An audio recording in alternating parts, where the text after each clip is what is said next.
Olá, meus amados, tudo bem com vocês? Esse dia maravilhoso que Deus nos permitiu estarmos vivos. Gostaria de meditar e refletir com vocês um pouquinho na carta de Paulo à igreja de Éfeso. Ele era um perseguidor do povo de Cristo e Deus fez uma obra na vida dele e ele passou a ser perseguido. De perseguidor passou a ser perseguido. E Paulo conhecia bem qual era o propósito que Deus tinha para a vida dele, que era pregar o evangelho. E ele estava preso. Imagina uma pessoa presa. O sofrimento que ele estava passando naquele momento.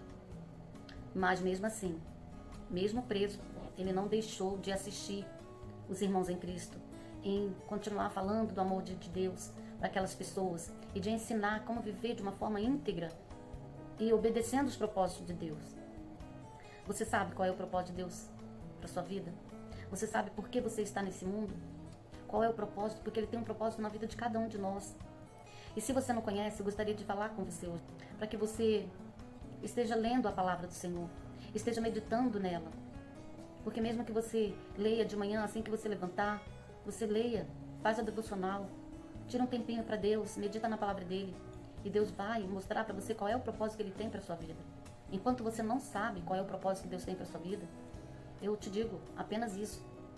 Tire um tempo para que você conheça quem é Deus, quem é Jesus, para você aprender a palavra de Deus e conhecer a palavra de Deus. Porque a palavra do Senhor nos diz que nós erramos muito por nós não conhecermos a Escritura.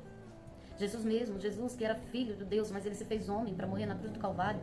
E naquela época, quando ele se colocou lá no deserto, 40 dias, ele foi tentado pelo inimigo. E ele venceu o inimigo por quê? Porque ele sabia qual era o propósito que Deus tinha para ele e ele veio para cumprir esse propósito. E também porque ele conhecia a palavra. E ele venceu, amados. Tira tempo para viver com Deus, para conhecer um pouquinho da palavra do Senhor. Tira um tempo para conhecer. Por exemplo, quando eu fui a um médico muito famoso e respeitado, esse médico falou que para eu ficar curada, ou melhorar, porque cura não tinha para a enfermidade. Já falei para vocês que eu tenho fibromialgia.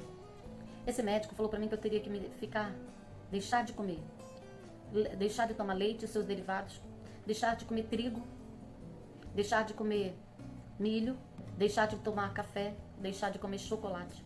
Eu saí de lá horrorizada. E eu falei, eu não morri ainda não. Eu não desrespeitei o médico, mas eu saí de lá indignada. Falei, como que eu vou deixar? Eu vou comer o que então? Porque as melhores coisas a gente faz com trigo. E a gente sabe que trigo faz mal para a saúde. O leite para algumas pessoas talvez não faça mal, mas para as outras sim. Qual era a atitude que eu deveria ter? Pelo menos experimentar. E eu não, saí dali e falei, eu não morri ainda, e fiquei indignada. Porque eu ainda vou ter a oportunidade de mostrar para vocês. Eu fazendo bolo, pão para meus netos, que eu curto a vida. Eu curto tudo que Deus me deu.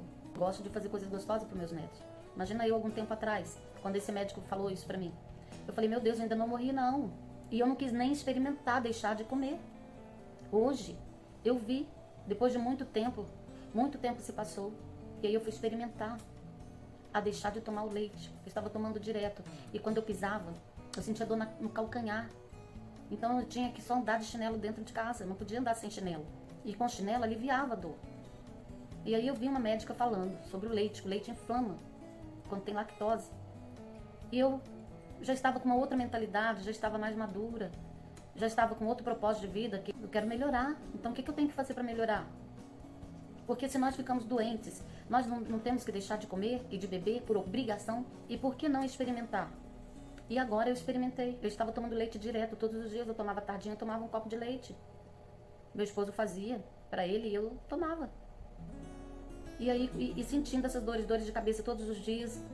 E dor na sola do pé. E eu ouvindo essa médica, ela falou que o leite, ele inflama os órgãos. E ele causa esse tipo de dor. Dor de cabeça também é causada por ele. Descobri também que o chocolate que o médico havia falado para eu parar, que e isso eu descobri agora, além daquelas que eu já sentia. E aí eu parei. E aí eu lembrei daquele médico que lá no passado havia falado comigo. E por que eu não ouvi? Por que eu não, pelo menos, fiz uma experiência? Não, mas eu rejeitei. Então, amados, não rejeita a palavra de Deus. Com poucos dias que eu tinha parado de tomar o leite, eu senti que agora eu posso andar descalço dentro da minha casa, que eu não sinto dor na sola do pé. E olha o mal que eu poderia ter evitado se eu tivesse ouvido esse médico desde quando ele me falou. Mas eu não quis. E muitas pessoas deixam de meditar na palavra de Deus. Não deixe de meditar na palavra de Deus. Não deixe de conhecer a Deus. Porque Ele vai mostrar para você qual é o propósito dele para sua vida. E em Efésios 1, escreveu a carta não só para a igreja, não só para Éfeso, para a cidade de Éfeso, para os irmãos da cidade de Éfeso, mas também para todos os outros. Todas as outras cartas de Paulo aos Romanos, aos Filipenses, enfim. Ele escreveu preso, porque ele estava focado no trabalho que Deus tinha para ele. E ele queria cumprir esse trabalho. E ele cumpriu. Olha o que ele diz aqui em Efésios 1. Paulo, apóstolo de Cristo Jesus, por vontade de Deus, aos santos que vivem em Éfeso e fiéis em Cristo Jesus, graça a vós outros e paz da parte de Deus nosso Pai e do Senhor Jesus Cristo. Bendito Deus Pai de nosso Senhor Jesus Cristo, que nos tem abençoado com todas as sortes de bênçãos espirituais nas regiões celestiais em Cristo. Quem é santo? Santo é o povo separado, aquele que é separado para louvar e bendizer o nome do Senhor, para viver uma vida íntegra diante do Senhor e para fazer a vontade do Senhor, para aqueles que Deus tem um propósito aqui nessa terra. Antes de Jesus morrer na cruz do Calvário, nós jamais poderíamos chamar Deus de nosso Pai, mas a partir do momento que Jesus veio e morreu na cruz do Calvário por nós, e Ele se fez carne e levou sobre si todas as nossas enfermidades, Ele morreu pelos nossos pecados sendo santo. E aí, através disso, nós recebemos, pela graça, tudo aquilo que foi dado, tudo que era direito de Jesus, nós recebemos.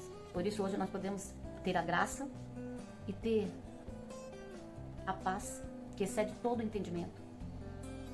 Agora, irmãos, o que é graça? A graça não é só favor imerecido. A graça é o poder e a capacidade que Deus tem de nos ajudar em todas as tarefas que nós fazemos diariamente. Se eu estou fazendo alguma coisa, eu tenho que pedir a Deus graça. Se eu vou trabalhar, Senhor, me dê graça para fazer e realizar da melhor maneira possível. Me dê graça para entender qual é a sua vontade para esse meu dia, para esse dia de hoje. Graça por suportar algumas provações, perseguições. Graça para realizar qualquer tarefa cotidiana. E graça para entregar a Deus todas as nossas necessidades e confiar que Ele vai fazer no tempo certo. E continuar firme, não desistir. Por exemplo, você tem uma porta de emprego, você está buscando um emprego, você está precisando de um emprego. Deus tem para você a porta Z. E você passa pela porta A, recebe não. Pela porta B, recebe não. Pela porta C, recebe não. Continua. Porque a porta que Deus tem boa para você, você vai ter que passar o alfabeto todo. E aí não pode desistir na metade do caminho. Se é lá na letra Z que você vai conseguir, amém, continua. E assim é para todas as coisas do qual você está necessitando nesse momento, que eu não sei, mas o Senhor sabe. O Senhor sabe. Então continua confiando. E a paz, que excede todo entendimento, ela só virá se nós estivermos vivendo em graça. Essa graça que nos foi dada, todos os direitos de Cristo para a nossa vida. Porque antes não tínhamos essa graça. Receba essa graça, para que a graça de Deus esteja na nossa vida. Para que a paz que excede todo entendimento esteja conosco em qualquer momento de adversidade e de sofrimento e de tribulação e de aflição que estejamos vivendo, para que elas sejam verdadeiras e sejam eficazes. Nós temos que crer, confiar e sermos fiéis a Deus e a Jesus Cristo que morreu na cruz do Calvário por nós. E para isso nós temos que conhecer a palavra dele. Tire um tempinho do seu dia para você conhecer a Deus. Leia a palavra de Deus, medite. E meditar, por exemplo, você tira um tempinho na manhã, você lê a palavra e durante o dia você vai pensar naquele versículo, o que aquele versículo está falando para você, e com isso vai te dar força, e com isso vai te dar graça, e com isso você vai conseguir resistir tudo que você tem para viver naquele dia, porque você vai ter paz para resolver tudo, porque você sabe que você está confiando naquele que tudo pode, aquele que pode mover céu e terra para te abençoar, e ele já te abençoou. Olha o que diz aqui, olha o que diz o versículo 3 do capítulo 1 de Efésios. Bendito Deus e Pai de nosso Senhor Jesus Cristo, que nos tem abençoado com todas as sortes de bênçãos espirituais nas regiões celestiais em Cristo. E essa bênção é o quê? São bênçãos materiais? Não são bênçãos materiais. São bênçãos espirituais. E quais são essas bênçãos espirituais? É poder comprar um carro novo? É poder comprar uma casa nova? É poder conseguir aquilo que eu preciso para viver nessa terra de uma forma melhor? Não. São bênçãos espirituais. Quais são as bênçãos? Eu vou falar para vocês cada uma delas. A redenção, a glorificação, que nós só vamos ter quando Jesus voltar. A justificação, nós já somos justificados em Cristo Jesus e podemos ser chamados de filhos de Deus. A adoção de filhos, nós podemos ser. Agora nós podemos chamar Deus de nosso Pai. A perfeição, essa nós só vamos alcançar com a vinda do Senhor Jesus Cristo, porque nós buscamos a perfeição. em Cristo Jesus. Porque quem serve a Deus e é fiel a Deus quer agradá-lo em todo tempo, em todo instante. Sozinhos, nós não conseguiremos. Por isso que nós temos que ter a graça do Senhor para nos ajudar a vencer a santificação, porque sem ela nós não veremos a Deus. Tem imortalidade, que só quando Jesus voltar. E hoje eu creio que Jesus, que eu sou co-herdeira dele. Eu creio que eu já fui abençoada, então não tenho que orar para Deus me abençoar. Eu já sou abençoada em Cristo Jesus. Se eu creio que ele veio, que ele sofreu na cruz do Calvário para me salvar, se você crê que ele já veio para te salvar, você já é abençoada.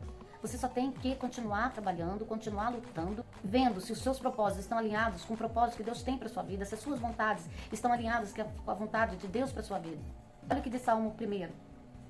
Bem-aventurado o homem que não anda no conselho do ímpio, não se detém no caminho dos pecadores, nem se assenta na roda dos escarnecedores. Antes seu prazer está na lei do Senhor, e na sua lei medita, de dia e de noite. Ele é como a árvore plantada junto à corrente de águas, que no devido tempo dá seu fruto, e cujas folhagens não murcham, e tudo quanto ele faz será bem sucedido.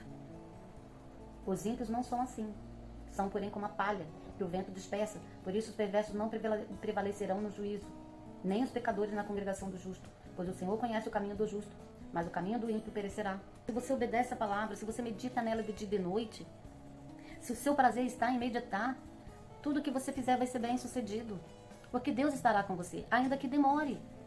Porque um dia para o Senhor é como 1000 anos, e 1000 anos como um dia. Deus não vê como nós vemos. Comece meditando na palavra do Senhor. Você que já sabe qual é o seu propósito, apenas obedece. Vê se as suas vontades, se os seus desejos estão alinhados com o desejo do Senhor. E faça a sua parte. Não queira agradar todo mundo, porque você não vai agradar. Queira agradar somente a Deus. Agora, viver em união e comunhão com todos. Porque você tem que amar o próximo como a ti mesmo. Então faça o bem sem olhar quem. Leia e medite. Meditar é você estar pensando nisso. É você estar analisando e pensar, trazendo aquela palavra para a sua vida. Para a sua vida. Então o que eu tenho? O que a palavra de Deus disse para mim hoje? E você só vai alcançar isso meditando e lendo. Não faça como eu fiz quando o médico falou e eu não quis nem experimentar. Experimenta. Estude a palavra de Deus. O quão maravilhoso é quando nós sentimos sede da palavra de Deus. Nós temos paz em qualquer momento de dificuldade. E quando temos algumas dificuldades, porque nós somos imperfeitos, essa tristeza ela vem por um momento insignificante. Ela vem e passa logo. O choro vem, ele pode durar uma noite, mas a alegria vem pelo amanhecer. Paulo estava preso e ele estava fazendo a vontade do Senhor. O importante é viver e obedecer a palavra do Senhor. Nenhuma condenação há para aqueles que estão em Cristo Jesus. Então, meus amados, apenas confie. Se você tiver que passar o abecedário todo para poder conseguir e receber a sua vitória, passa confiando que ela vai chegar, passa com a expectativa de que ela vai chegar. E não faça como eu. Eu já falei para vocês que aqui eu vou estar falando algumas coisas que eu fiz de errado na minha vida para que vocês não façam. Aí aqueles que tiverem ouvido, ouçam. Para lá uma vez ou outra, esse dia eu fiz uma vitamina de abacate, tomei. E ela fez mal? Não. Por quê? É lá uma vez ou outra, eu posso tomar. Mas todos os dias, não. Eu vi que eu não podia tomar todos os dias. Biscoito, eu posso comer biscoito de chocolate? O bom seria não comer, mas se eu sentir vontade de comer, eu posso comer, desde que eu não coma muito. Eu tenho que ver e sondar o meu corpo, o meu organismo, o quanto que eu posso comer. Se é diariamente, se é só lá uma vez ou outra. Mas como o médico já havia falado e eu vi que realmente ele não é bom, eu estou conhecendo o que os alimentos fazem no meu corpo. E assim é você com a palavra de Deus. Você vai conhecer a palavra de Deus. À medida que você for conhecendo a Deus, Deus vai falando com você no seu íntimo. Porque Ele fala através da palavra dEle, através de pensamentos que Ele coloca em sua... Só que você tem que buscar confirmação. E ver se isso que Ele está falando com você, se está alinhado à palavra dEle. Se é isso que a palavra dEle diz. Deus não é Deus de confusão. Ele é Deus de bênção. Ele veio para nos dar vida. E vida em abundância. Ele quer que nós vivamos bem. E você que ainda não conhece esse Deus, que ainda não aceitou Jesus como seu único e suficiente Salvador, olha que nós já vivemos o princípio do fim. A Bíblia diz sobre guerra, rumores de guerra, e nós já estamos vivendo. Olha a Ucrânia e a Rússia, já estamos orando e estamos vivendo o princípio do fim, que está escrito lá em Apocalipse. E queridos, você que ainda não aceitou Jesus, chegou o momento de se chegar a Deus, de se arrepender dos seus pecados, de se humilhar e de experimentar. Experimente a conhecer a Deus e você vai ver o quão maravilhoso é. E que Deus abençoe a todos, em nome de Jesus.